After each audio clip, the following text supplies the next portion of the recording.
What's up, clan? Taff here, bringing you a base scouting tutorial for Town Hall 8.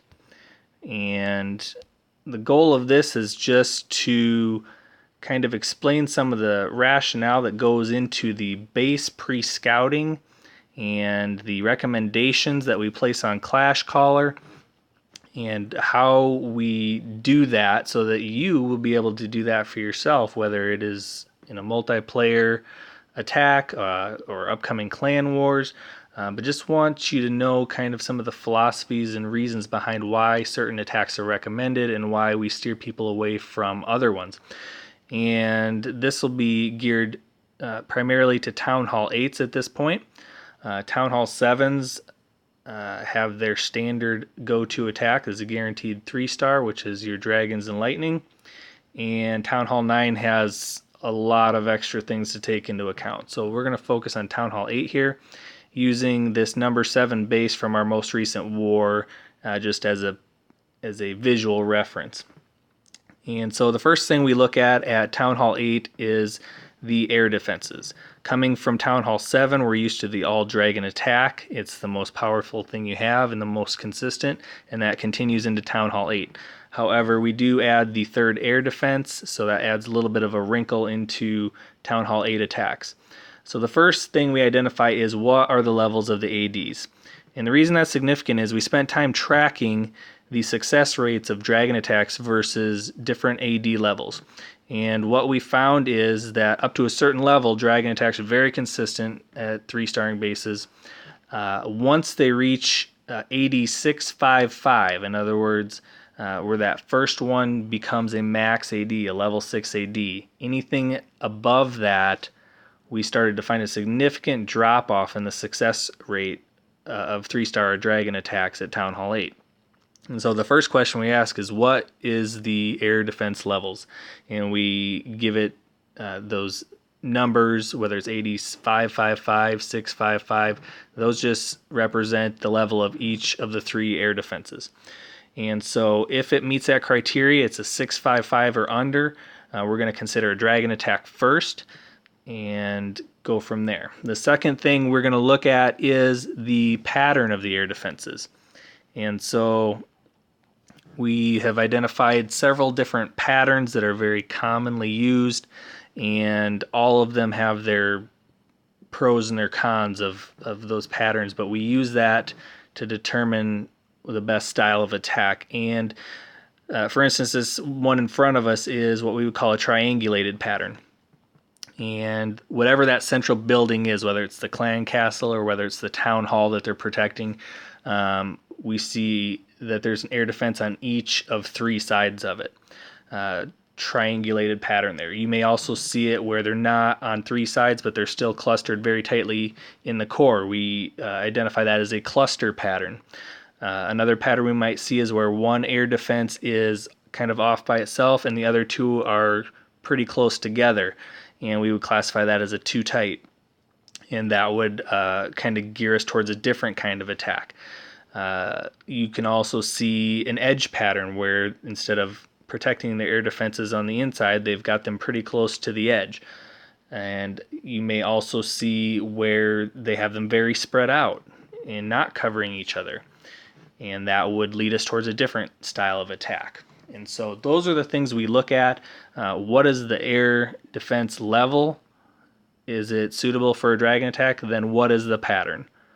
What we've found is, when they're clustered tightly in the core, a rage heal is going to be more appropriate. When they're triangulated, because there's 3 sides and you can't flank 3 sides of a base with a dragon attack, a lightning spell is more appropriate. When there's an edge pattern or a too tight pattern, again, different styles of attacks. We might look at sniping one or both air defenses off of the edge with hogs or balloons. On the spread patterns where they're very spread out and they're not covering each other, that might lead us towards more of an 813 Dragoon style attack where we lightning the middle one and then attack the outer one systematically one at a time. So that's the thought process behind how we initially scout the Town Hall 8. Is it suitable for dragons? What's the pattern? What's the style that we want to attack? If none of those criteria are met, there's max ADs, we're going to start leaning towards different styles of attacks. And usually the second set of troops that people have geared up is Go Wipe. And so then we will start looking at the layout of the base.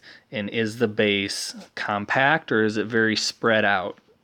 This one in the example here is a very spread out base. It goes almost to the edges of the entire grid. And when we see that, we're going to start thinking Go Wipe. And the reason is because the defenses, especially the single target defenses, are spread out. So they're not going to all be hammering on your troops at the same time.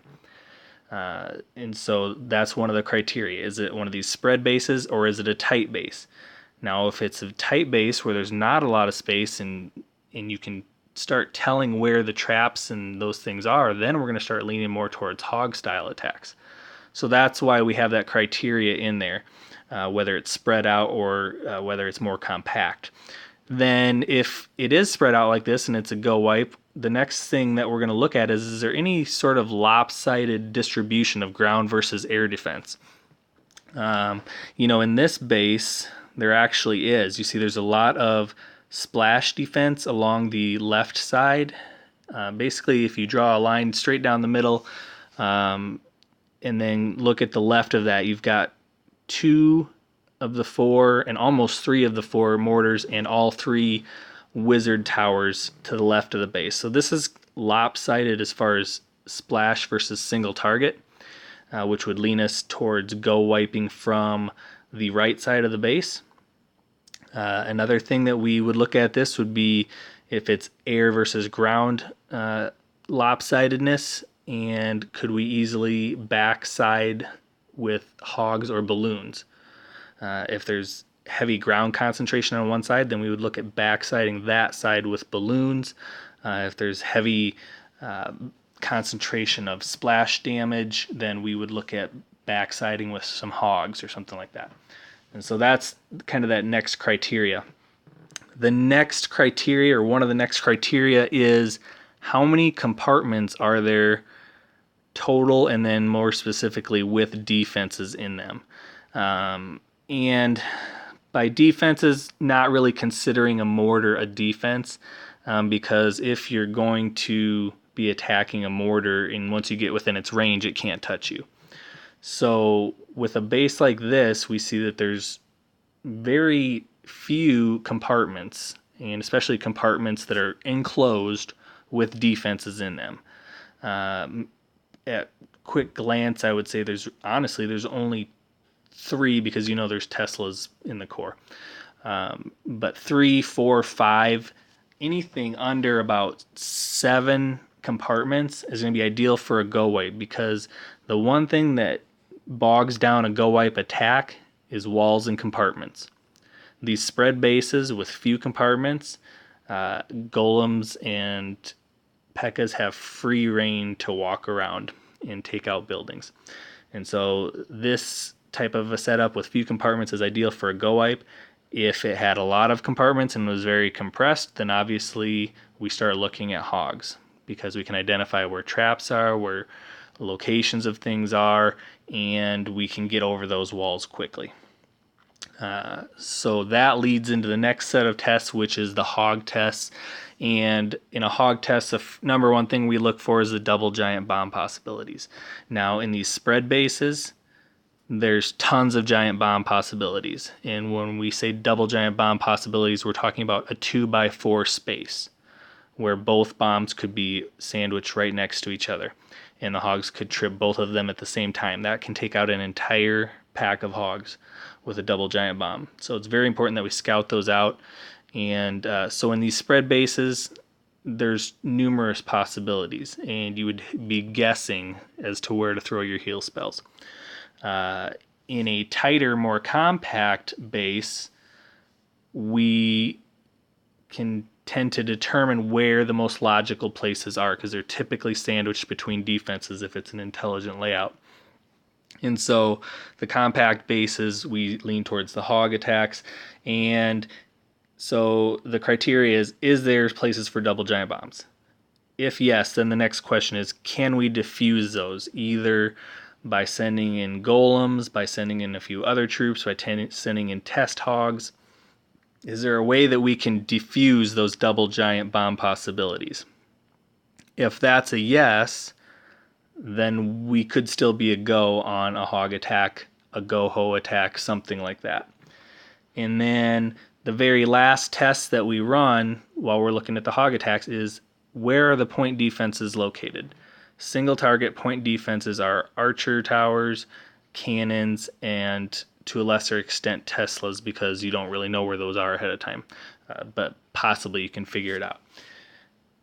If all the point defenses are on the outside of the base, which is very common in a Town Hall 8 base setup, then that last test tells us the type of deployment, whether it would be a standard spam hog or two-finger hog drop, or whether we would go to a surgical hog deployment to get around double giant bomb possibilities, or to get everything congregating in the core all at once. And so those are the 8 or 9 or so tests that we use at Town Hall 8 when we're scouting. We kind of take it from the level that people start building their troops up. They start with dragon attacks. So we start our initial test for dragon attacks. Then we look for go wipe possibilities and hogo wipes and hybrid attacks. And then lastly, we look at the hog attacks. And the reason being because that just tends to be the natural progression of how people upgrade their troops. And that's how we organize our tiers. And so if you're in a certain tier because you have a certain level of troops, we line you up with the defensive tier that matches that troop level, so that you're going to be able to employ one of these strategies based on the suggestions, and you're going to have the troop levels and the ability to handle it. And since we've employed this, and since we've really taken this to the next level, we've seen the 3-star attacks rise dramatically to where we're not cleaning up everybody's mess all the time, because the right players are assigned and calling the right bases and using the right attack strategies, and they have the right troop levels to beat it. And that has been the key to us really taking it to that next level. And as we continue to develop those systems and continue to develop those strategies and those tools and start working our Town Hall 9 aspect on those, hopefully we'll see that improve even more. So hopefully that's a help to you as you scout your Town Hall 8 bases for Clan Wars. And although we will always put those suggestions out there, if you know where those suggestions come from and how we get to those conclusions, you're just going to be that much further ahead of the game. You're going to know exactly what to use before we even suggest it to you. So hopefully that's a help to you and will be of use in future Clan Wars. Until next time, Taff signing off.